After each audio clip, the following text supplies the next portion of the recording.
Evet, Serende'deki son günümden saygılar, sevgiler. Bugün artık bir trileçe deneme vakti gelmiştir. Çünkü zaten Balkanlarda meşhur, burada da ayrı bir meşhur. Tadını merak ediyorum. Daha önceden Kosova'da da yemiştim. Tadını da beğenmiştim bu arada, çok güzeldi oradaki. Bakalım hem oradakiyle kıyaslayacağım. Nasıl bir fark var mı aralarında?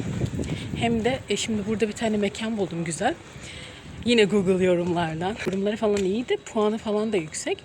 Dün de zaten tam şans eseri hani fark etmemiştim en başta. Bir tane taverneye gittim.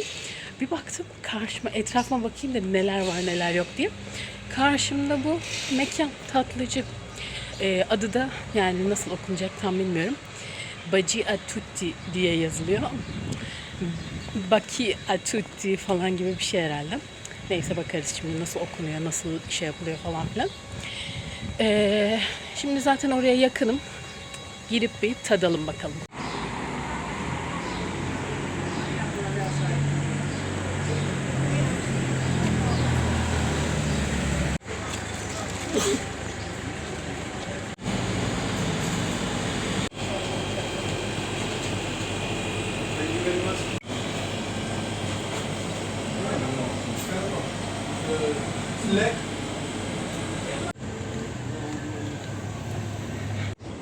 Şimdi buranın adının nasıl okunduğuna baktım. Adı böyle okunuyormuş. Baci a tutti. Bu arada ben bu a tutti'yi nereden hatırladığımı buldum. Normalde böyle İtalyanca şey demek ya. Herkese günaydın işte buongiorno a tutti demek. Oradan geliyor işte. Hepinize işte kucak dolusu öpücükler, sevgiler gibi anlama geliyormuş bu tatlıcının ismi. Neyse. Şimdi böyle trileçemi aldım. 300 lek fiyatı. Ondan sonra dediler ki şu kapının önünde şöyle bir şey var, bar var. Orada koyun böyle ayakta yiyin dediler. Ben de yiyorum. Böyle güzel, beğendim bu arada. Ancak bir kıyaslama yapacak olursam mesela Kosova'daki daha suluydu böyle. O şeyi nasıl diyeyim? Şu kek kısmından hala böyle sular akıyordu. Bunda böyle emmiş, alt kısımlarda biraz daha böyle sulu kısım var. Ama tadı güzel bu arada. Buna bir şey denmez. Öyle sadece bu sıcak havada böyle haralı güreli bir şekilde tatlımı yemeye çalışıyorum burada. Çalışanlar çok tatlı bu arada. Burası tavsiye edilebilir. Ve içeride bu arada 10 defa bu arada dedim. Dondurma var ve çeşit tatlılar var. Güzel gözüküyor. Buradan bir tane de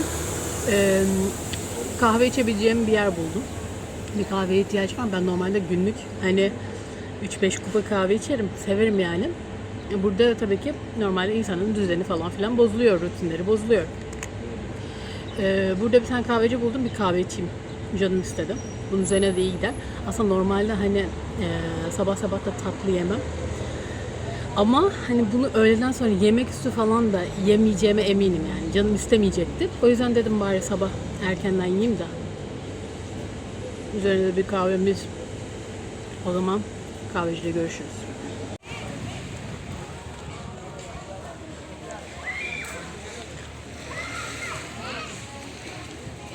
Şimdi kahve içmeye doğru yola çıktım. Arkamdaki görüntü size bir Türkiye'deki tatil beldesinde gibi bir hissiyat verebilir ancak değil. Evet, kilisede şu anda çan sesleri duyuyorum ve sese doğru gidiyorum. Yönümü değiştirdim. Kahveyi sonra içeceğim. Girebilirsem bir içeriye girmeyi deneyeceğim. Çünkü abartı söylüyorum, az önce tatlı yerken de tütsü kokusu geliyor. Sonra dedim lan bugün pazar günü. Tabii doğru. Kilise günü. Bir bakalım insanlar içeride mi ne yapıyorlar?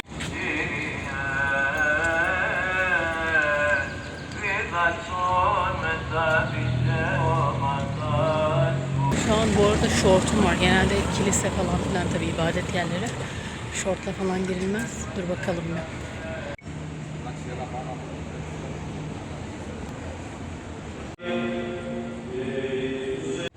Evet, minik bir aynede katılım sağladığımıza göre yolumuza devam edebiliriz.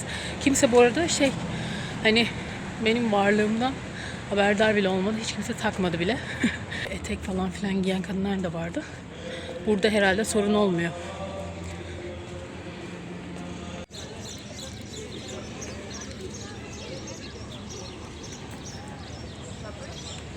Az önce yürürken bir tane yaşlı amca böyle baktım bana doğru geliyor gibi. Ben dedim herhalde buradan geçmeye çalışıyor. Ben de böyle kenara doğru geçiyorum. Üzerime geliyor. Ondan sonra geldi böyle koluma böyle şey yaptı böyle hani böyle bir süredir görmediğim birini görürsün de böyle aa sen nerelerdeydin falan filan dersin ya. Onun gibi bir şeyi bir dilde söyledi bana. Ben de böyle no ama muhtemelen böyle tedirgin bir halle. Ondan sonra ve burada bu arada o da Yunanca konuşuyordu muhtemelen bence. Kulağa öyle geliyor. Burada enteresan bir şekilde yani birçok farklı dilde bir şey duyabiliyorsun. Bir bakıyorum Arnavutça, bir bakıyorum Yunanca, bir bakıyorum İtalyanca. Bir çeşitlilik hakim. Neyse adam sonra zaten şey yaptı, anladı. Benim o kişi olmadığımı yoluna devam etti. Ben de var ya bir kahveci bulacağım. Burada kahveci yok galiba ya. Gerçekten. Bir yokuş çıktım sonra o yokuş yani beni bezdirdi. Geri dönüyorum şu an.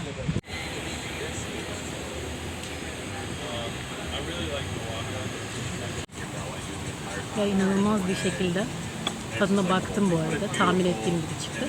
Normal sıcak kahvenin içine 2 tane buz atmışlar. Bunu bana Ice Americano diye getiriyorlar. Ya sen hayatında Ice Americano görmedim muhtemelen Ceniko. Neyse inanılmaz yani şu sıcakta dedim ki buz gibi bir Ice Americano, soğuk bir Americano içeyim dedim. Bunu da şu anda yapamıyoruz. Ilık bir Americano içiyoruz. O zaman buna neden ice diyoruz canım acaba? İçine ice koyunca acaba bu ice Americano oluyor mu? Neyse. Biraz gıcık oldum. Neyse ki ortam güzel. En azından böyle bayağı vantilatör falan filan var. Ve serin. Ve böyle ortam hoş. En azından bu kurtarıyor diyelim. Kahvem zaten 2 yudum sonra bitecek. Biraz burada otururum neyse artık. Şimdi sahile doğru gidip plajda biraz takılmak istiyorum, yüzmek istiyorum ve güneşlenmek istiyorum. Yanıma da bir soğuk içecek aldım. Şöyle bir içecek. İsmi Dal. Bizim ayrana çok benziyormuş bu arada. Biraz internetten de baktım. Biraz daha böyle ekşimtırak bir tadı varmış. Belki bizim kefir falan gibi bir şeydir bu. Tam anlayamadım. Şimdi plajda serinlemek için tadımımı yapacağım. Oraya doğru gidiyoruz. Evet, güzelce bir yüzdüm. Su o kadar iyi geldi ki biraz ferahladı. Buranın suyu da bu arada serin bir su. Hatta böyle öğlen falan girdiğimde bile o kadar daha sıcaklamamış oluyor. Saç baş dağılmış yalnız. Şimdi şu Dal'i içeceğim. Bakalım tadı nasıl.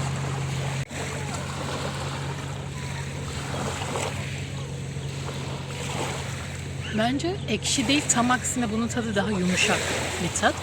Hatta böyle sulandırılmış gibi diyeyim ya. Bizim ayran daha mesela yoğundur.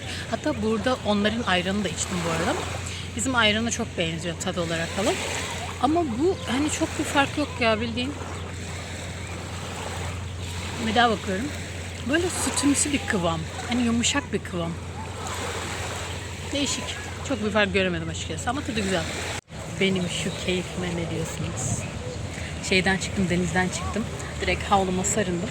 Şöyle bir bankta oturuyorum. Bunlar da işte ağaçlar sayesinde gölge kalıyor. Harika. Çünkü güneş altında durmak gerçekten imkansız. Ve nereye gideceksin yani? Denizden çıkmışsın. Harika bir alternatif. Bu banklara bayıldım. Burada birazcık soluklanayım, gölgede dinleneyim. Sonra tekrardan yollara düşeriz.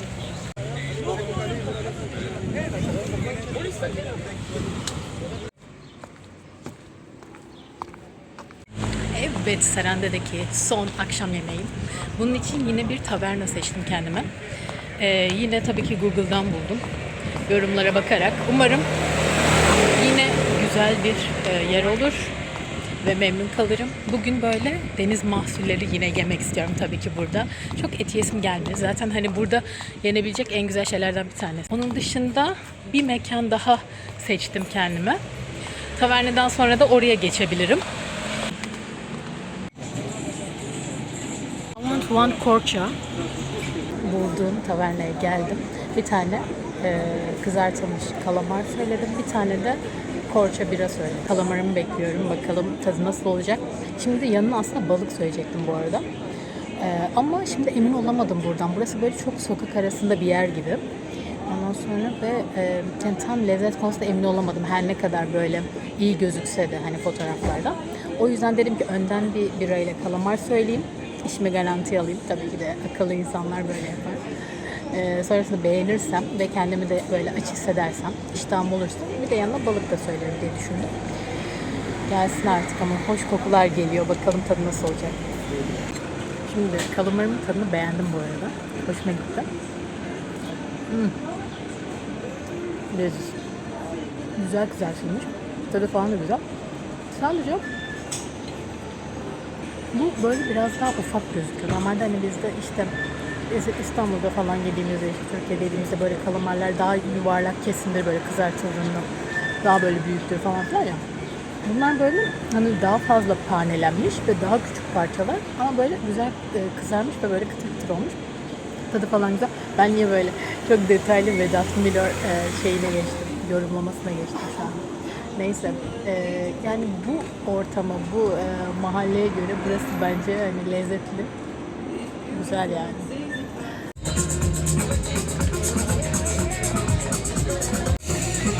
Evet, taverna sonrası neredeyim? Medusa Lançası'nda bir yerdeyim. Şimdi telif yemek istemiyorum. O yüzden biraz kısa keseceğim. Burası böyle güzel, manzaralı bir yer. Ben Aperol Spritz'imi içiyorum. Çok güzel, tatlı bir yer. Henüz boş şu anda ama manzara ve ortam efsane.